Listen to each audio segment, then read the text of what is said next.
Unë kur bëja seks me burrin, mendoja atë. Ka tradhuar bashkëshorti, ka qenë 5 vjet në tradhti, dhe tani është ndarë nga bashkëshorti, tani jeton me atë njeriu që donte.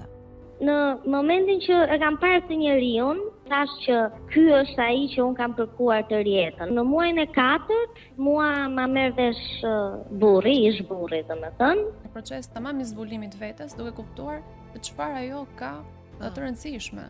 Kur ti ke këtë lloj emocione apo këtë mendimi, pjesa jote si nën e përfshija apo e ke lënë më njanë atë? Unë mbaj mend atëherë që qaja, dhe nuk qaja që po humbja familjen, po qaja që po humbja këtë njeriu. Nuk kemi rritur që të tradhtojmë, sa ka thënë ndonjë babë nën, tradhoni burra dhe gratë, absolutisht.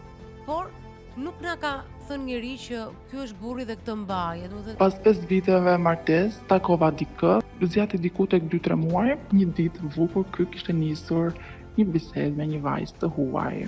Nuk dija çfarë të bëja, të mërzitesha për që më kishte trahtuar apo po mërzitesha që të njëjtën gjë kisha bërë dhe unë. Në luftën e tradhtisë fitojnë vetëm ata fëmijët që nuk e dinë çfarë është tradhtia, adoleshentët që rriten me wow, dhe ata që tradhtojnë dhe bërtasin të kundërtën që ta fshehin nga frika.